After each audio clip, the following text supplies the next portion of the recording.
Hi, I'm Alexandra Chen, but my mother-in-law insisted on calling me the help. For 2 years, I lived in the servants' quarters of the Morrison family mansion, while secretly being their landlord. But let me start from the beginning.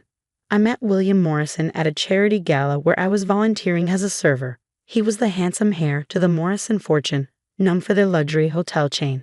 I was actually there gathering information for my real estate investment firm, but he didn't need to know that. When he defended me from a rude guest who'd spilled wine on my uniform, I saw something genuine in his eyes. What William didn't know was that I was worth more than his entire family. By 30, I built Asia's largest luxury hotel acquisition firm, with properties worth over $3 billion. But I'd learned early that money changes how people treat you. So when William asked me out, thinking I was just a waitress with a kind heart, I decided to keep my success quiet. Our whirlwind romance was like a fairy tale until I met his mother, Victoria Morrison. The moment she learned her son was dating a server, her face contorted as if she tasted something bitter. A waitress? She'd sneered during our first meeting. Really, William, I thought we raised you better than this. What will people say? But William stood firm, and we got married in a simple ceremony that his family barely attended. That's when Victoria decided to teach me my place in the Morrison family. Since you're so experienced with serving, she announced at our wedding reception, you can stay in the servants' quarters. It'll be just like home for you. William protested weakly, but his mother held the purse strings. The Morrison fortune wasn't what it used to be. Their hotel chain was struggling, but they kept up appearances. Victoria made it clear. Either I stayed in the servants' wing, or she cut off William's inheritance. What nobody knew was that 6 months before meeting William, my company had secretly acquired the Morrison mansion through a complex series of shell corporations. The family had been quietly renting their own home without realizing it. Their hotel chain was in even worse shape than they knew, and I was positioning myself to acquire it. For 2 years, I lived the life of a servant in my own house. Victoria made me use the back entrance, eat in the kitchen, and help the actual household staff with chores. If you're going to live here, she'd say, you need to earn your keep. I watched as they hosted lavish parties with money they didn't have, bragging about their legacy while their empire crumbled. Victoria would parade William in front of eligible socialites, pointedly ignoring my presence as I served champagne in my own home.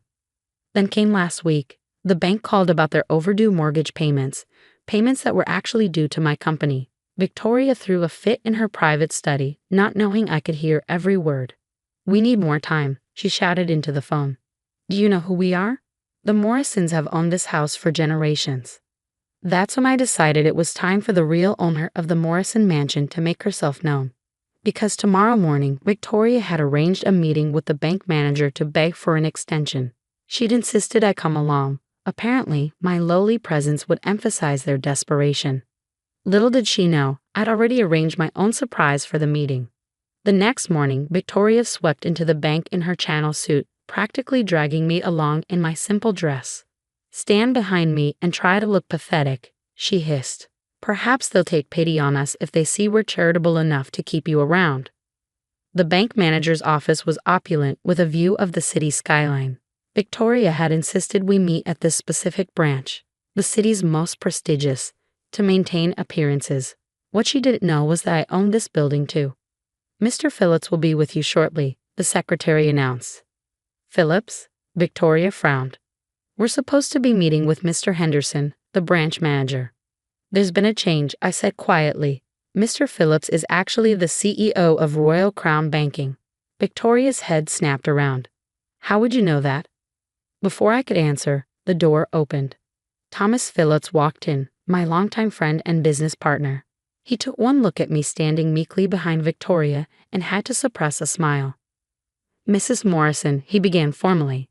I understand you're here about the mansion's mortgage. Yes. Victoria straightened her spine. There's clearly been a mistake. The Morrisons have owned that mansion for generations. These payment demands are ridiculous. Actually, Thomas said, opening a folder, the Morrison family hasn't owned that mansion for nearly 3 years. You've been renting it from Shield Properties. Victoria laughed dismissively. Impossible. We would never rent. We own that house. Your family sold it to avoid bankruptcy in 2021, Thomas continued. The paperwork is quite clear. You've been paying rent to Sheila Properties, albeit irregularly, ever since. The color drained from Victoria's face. No, there must be some mistake. William. Tell them. William, who had been silent until now, looked confused. Mother, what is he talking about? Perhaps, I said softly, stepping forward, I can clarify the situation. I reached into my simple handbag and pulled out my own folder. Sheila Properties is a subsidiary of Chen International Holdings. Victoria's eyes narrowed. What would you know about it? Get back in your place.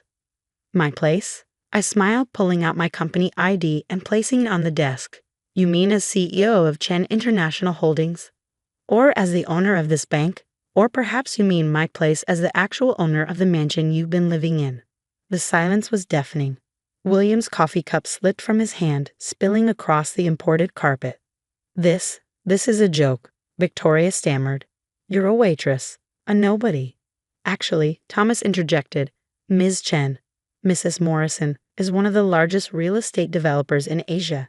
Chen International Holdings owns properties worth over $3 billion, including the Morrison hotel chain's main properties. The hotel chain, William whispered, but that's our family business. Not exactly, I said gently. Your family has been secretly selling off pieces of it for years. My company now owns 60% of the Morrison hotels. We've just been allowing you to keep the name. Victoria swayed on her feet, grabbing the desk for support. But I wasn't finished yet, because I had one more revelation that would completely shatter Victoria's carefully maintained world. But here's what's really interesting. I continued, pulling out another document. Do you know why I was at that charity gala where I met William? I was evaluating the Morrison hotel chain for acquisition. But then I met your son, and I saw something different. Someone different from the rest of your family. Victoria had collapsed into a chair, her perfectly manicured hands trembling. All this time, in my own house. Your house. I raised an eyebrow. The house where you made me use the servants' entrance, where I had to eat in the kitchen, where you made me serve drinks at your parties. I think I'm going to be sick, she whispered. Mother, William finally spoke, his voice tight with anger. You made my wife, the owner of our house, sleep in the servants' quarters. I didn't know, she wailed. How was I supposed to know? Would it have mattered? I asked quietly. Should it have mattered? Would treating a servant with basic human dignity have been so difficult? Thomas cleared his throat. Mrs. Morrison, there's still the matter of the overdue payments. Yes, I nodded. You're 3 months behind on rent. According to the lease agreement, I can evict you immediately. Victoria's face went from pale to ashen. You wouldn't, where would we go? Actually, I have a proposal. I opened my laptop. Chen International is planning to convert the Morrison hotel chain into our new luxury brand. We need someone to manage our European properties. William leaned forward, interest sparking in his eyes. The position is in Paris, I continued. It would mean leaving the mansion, living more modestly at first, and actually working for a living. But it's a chance to earn back what your family lost. Through merit this time, not just name. I won't, Victoria declared. A Morrison, working as an employee? Never. Mother, William cut in sharply. You're not in a position to refuse. Not anymore. He turned to me, his eyes full of remorse. I'm so sorry, Alex. I knew Mother's treatment was wrong, but I was too weak to stop it. I'd understand if you want nothing to do with me anymore. I reached for his hand. Actually, the job offer was for you, not your mother. I married you because I saw your potential, William, not your family name. It's time you had the chance to prove that potential. 6 months later, the Morrison mansion was converted into a boutique hotel. Victoria moved in with her sister in Connecticut, her social standing in tatters. William and I moved to Paris, where he threw himself into learning the hotel business from the ground up. To everyone's surprise, especially his mother's, William excelled. Free from his family's expectations, he proved to have a natural talent for hospitality management. Within a year, our Paris properties revenue had doubled. As for me, I still volunteer at charity galas occasionally, just to remind myself that true character shows in how you treat people when you think they're nobody. Yesterday, we hosted a hotel management training seminar. I overheard William telling the new staff, remember, treat every guest and every employee like they own the place, because one day I learned that the servant I ignored was actually my boss.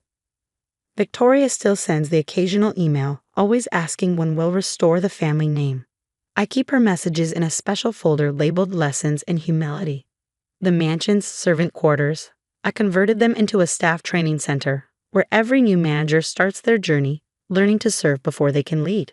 Because sometimes the best way to teach humility is to let people discover it themselves, even if it takes losing everything they thought made them important. After all, true class isn't about where you sleep, it's about how you treat others when you're awake.